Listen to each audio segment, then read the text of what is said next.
सत श्री अकाल and good morning friends. मैं आपकी होस्ट और दोस्त आपकी अपनी पूजा स्वागत करती हूँ आप सभी का अपने इस वीडियो में। तो कैसे हैं आप सभी लोग? उम्मीद करती हूँ आप सभी लोग बढ़िया होंगे और मैं भी यहाँ पर बहुत बढ़िया हूँ।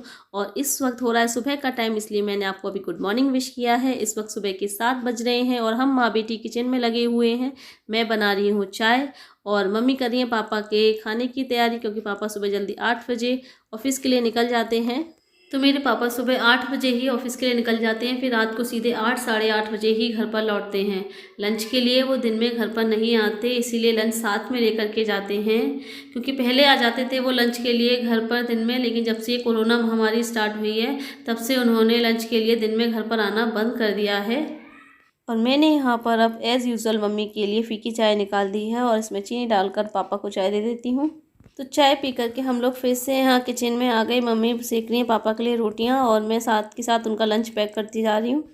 और अभी सिर्फ पापा के लिए ही खाना बन रहा है, बाकी का खाना बाद में बनेगा, जैसे कि सब खाएंगे गरम गरम तभी बनेगा। और यहाँ पर पापा का टिफ़िन लगाने के बाद मैं जा रही हूँ तांशु को जगाने, क्योंकि वो बिना जगाए नहीं जगेंगे। जब उनको जगाया जाएगा तभी जगेंगे। भैया वो तो जाओ, आज हम पढ़ाई करेंगे, पढ़ाई स्टडी करेंगे, स्टडी ABCD पढ़ेंगे, ना लौट के सोएंगे आप। तो देख रहे हैं आप 8 बज रहे हैं लेकिन इनकी नींद पूरी नहीं हो रही है, अभी भी इनको और सोना है। तो चलिए इनको थोड़ी देर और सो लेने देते हैं, हम कर लेते हैं घर की सफाई। किचन का काम तो मम्मी कर लेंगी, बाकी का जो ऊपर का काम है साफ़ सफाई का वो मैं कर ले रही हूँ। और ये झाड़ू ना काफ़ी लंबी है, तो इससे बेड के नीचे से आसानी से सारा कूड़ा निकल आता है। और इसी के साथ ये हमारे तांशु बाबू भी जग करके बाहर ब्रश करने चले गए हैं, तो जब तक मैं ये बेडशीट सही कर दे रही हूँ यहाँ की।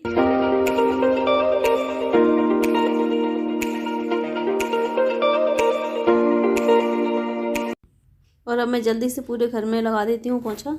और पोंछे से ना एक बचपन की बात याद आ गई मुझे।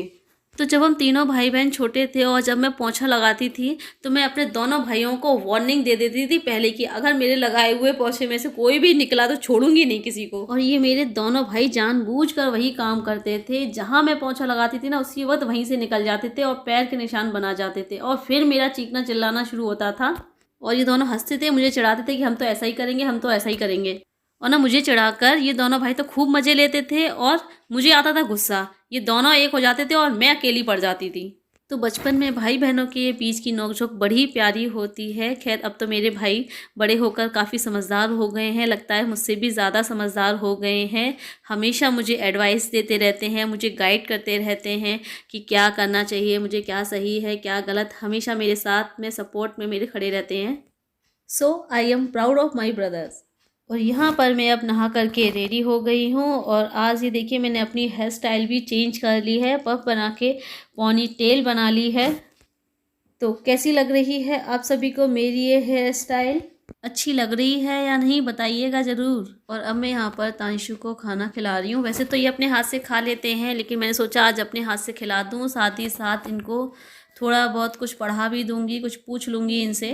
तांशु मंत्र नहीं सुना दूँ? क्या सुनाते हैं? आपको आते हैं ना मंत्र नहीं? कौन से मंत्र नहीं आप पहले सुनाते थे? जनवरी फरवरी। हाँ सुनाओ। जनवरी फरवरी मार्च अप्रैल जुलाई। मई जून कहाँ गया? मई जून जुलाई अगस्त सितंबर अक्टूबर नवंबर दिसंबर। तो ये देखिए जैसे ही मैंने इनसे कुछ पूछना शुरू किया भागने लगे खाना छोड़ के। और यहाँ पर अभी गीज़र सही हो रहा है, तो पता नहीं इसमें क्या प्रॉब्लम आ गई थी, पानी हीट नहीं कर रहा था, इसलिए उषा सर्विस सेंटर से टेक्नीशियन को बुलाया गया है इसको चेक करने के लिए कि इसकी कमी देखें और इसको सही करके जाएं। और यहाँ पर मैं फिर से तांशु को खेल खेल में पढ़ाने बैठ गई हूँ, क्योंकि अगर बच्चों को खेलते खेलते पढ़ाया जाए तो वो जल्दी सीखते भी हैं, जल्दी कवर भी करते हैं और बोर भी नहीं होते हैं। और यहाँ देखिए हमारे बेटू खुद पढ़ने की बजाय हमें ही पढ़ाने लगे। What is this? This is a pineapple. What is this? This is a Xmas tree. हाँ, अब इधर देखो ये आपके 15 ब्लॉक्स हैं। अब मैंने इसमें से 2 निकाल लिए, ठीक है? अब आप बताओ कितने रह गए? 1 2 3 4 5 6 7 8 9 10 11 12 13। तो कितने रह जाएंगे आपके पास? 30। हेलो दोस्तों, a very good evening to all of you. और कैसे हो आप सभी? क्या है कि रमा की वीडियो में आने का मुझे मौका मिल नहीं रहा है और मेरे अंदर का जो व्लॉगर है ना वो तड़प रहा है कि मैं आप लोगों से बात कर पाऊँ। क्यों, क्या कहना है? हाँ बिल्कुल, और क्या, यहाँ पे सब लोग मिस भी कर रहे हैं ऐसे। अच्छा, तो ये बताइए कि वहां पे ठंड कैसी पड़ रही है? क्या है ना, ये फेमस डायलॉग है कि जब आपको बातें नहीं आती है ना कुछ, तो बस यही बोल देते हैं कि वहां पे ठंड कैसी पड़ रही है।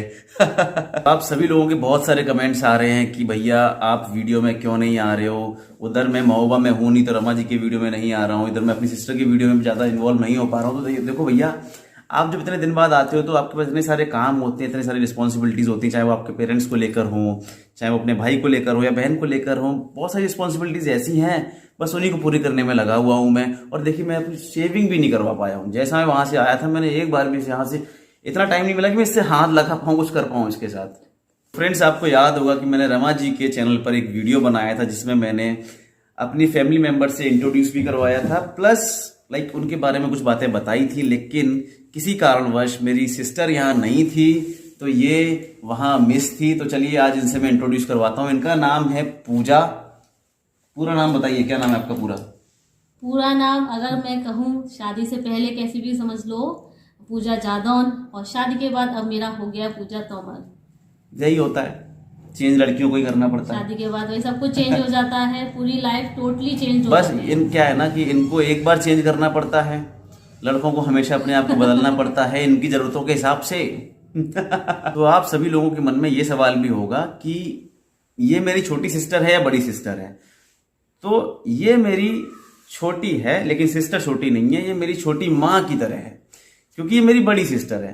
देखिए, मैं ये नहीं कह रहा कि मेरी ही बड़ी सिस्टर छोटी माँ की तरह है। जितने भी भाई बहन यहाँ देख रहे हैं, देखिए जिनकी भी बड़ी सिस्टर है वो एक छोटी माँ की तरह होती है। वो आपको अपने बच्चे की तरह प्यार करती है और एक छोटी माँ की तरह वो स्नेह आपको देती है। मुझे आज भी याद है वो ऐसी कुछ बातें जब इसकी शादी नहीं हुई थी। ठीक है, हम जब सोकर उठते थे बेड से तो चाय हमारे बिस्तर में मिल जाती थी, हमको कुछ करना नहीं पड़ता था, बिस्तर पे चाय आती थी। तो कौन लेके आता था? ये लेके आती थी। ठीक है, जब हम सोने जाते थे तो दूध हमारे बिस्तर पर आ जाता था, तो कौन लेके आता था? ये लेके आती थी। तो ऐसी बहुत सारी चीजें हैं कि जो मैं याद करता हूं तो बड़ी खुशी भी होती है, अपने आप को बड़ा खुशनसीब भी समझता हूं। लेकिन यही कारण है कि बड़ी बहन को एक छोटी माँ का दर्जा मैं देता हूँ। फ्रेंड्स, मेरी सिस्टर मुझे बता रही है कि आप लोगों के कमेंट्स आ रहे हैं, कुछ नेगेटिव कमेंट्स भी आ रहे हैं इनफैक्ट इस चीज को लेकर कि मैंने भाई दूज अपनी बहन के साथ क्यों नहीं करवाई। लोग ऐसे से कमेंट्स कर रहे हैं कि क्या आपने भैया भाभी को पसंद नहीं करती हो। दोस्तों देखिए, बहुत ही जल्दी किसी कंक्लूजन पर जंप करना ठीक नहीं होता है, क्योंकि आप जो सोच रहे हैं ऐसा कुछ भी नहीं है। देखिए, हर चीज का एक रीजन होता है। क्योंकि जब भी मैं और रमा यहाँ आते हैं तो ऐसा बहुत ही कम होता है कि उस समय दिवाली का या रक्षाबंधन का अवसर हो, और इसी कारणवश रमा इन छोटी छोटी खुशियों से वंचित रह जाती थी। तो बस मैंने इस बार यही सोचा कि इस बार मैं खुद रमा को लेकर वहां जाऊंगा। और उसका दूसरा एक कारण ये भी है कि जो मेरा ब्रदर इन लॉ है उसकी एक्चुअली में 4 बहनें हैं, लेकिन 3 बहनें जो रमा के अलावा हैं वो किसी कारणवश वहां नहीं पहुंच पा रही थी भाई दूज के मौके पर। तो बस मैंने ये सोचा कि मैं रमा को वहां छोड़ देता हूँ, एटलीस्ट उसकी भाई दूज हो जाएगी। अब आप लोगों के मन में एक सवाल और आ रहा होगा कि क्या मैं 2-4 घंटे का वेट करके यहाँ से नहीं निकल सकता था? एटलीस्ट मुझे महोबा पहुंचना था, मैं पहुंच ही जाता। तो उसका जवाब मेरी सिस्टर आपको देगी। तो फ्रेंड्स, उसका जवाब ये है कि मेरे हस्बैंड को भी अपनी दौस करानी थी। उनकी मौसी की जो सिस्टर हैं, बहनें हैं, वो उनका तिलक करती हैं और उनकी बहनों की ये पहली दौस थी शादी के बाद की, तो इसलिए मेरा होना वहाँ ज़्यादा ज़रूरी था। और चलिए, मैं आगे सोचती कि वो जल्दी आ जाए, तो वो जल्दी भी नहीं आ सकती थी। वो भाई ससुराल है उनका, पहली अभी नई नई शादी हुई है, उनकी पहली दौज है उनकी, तो वो वहाँ से भी जल्दी नहीं आ सकती थी। अगर वो जल्दी आ जाती तो मैं भी जल्दी आ जाती, लेकिन अगर वो जल्दी नहीं आ सकती थी और मेरा वहाँ रहना ज़्यादा ज़रूरी था, इसीलिए जो है मैं यहाँ पर जल्दी नहीं आ पाई। और ये लोग भी इतना वेट नहीं कर सकते। बस यही बात है, देखिए कि शादी के बाद लड़कियों पे एकदम से भार आया, जिम्मेदारियां बढ़ जाती हैं।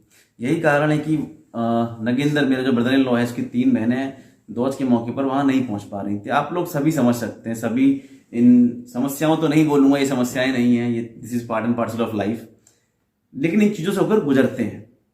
और 100 बात की एक बात, देखिए अपनी बहन को समझाना थोड़ा आसान है, लेकिन पत्नी को समझाना उतना ही मुश्किल है। तो भैया अब आप लोग समझदार हैं, देखिए जो आसान काम होगा मैं वो काम करूंगा। तो चलिए दोस्तों, इसी के साथ आपसे लेता हूँ विदा, और अगली मुलाकात कब होगी देखिए वो मेरे हाथ में नहीं है। जब मेरी सिस्टर चाहेंगी या रमा जी चाहेंगी, मैं हाजिर हो जाऊंगा बस।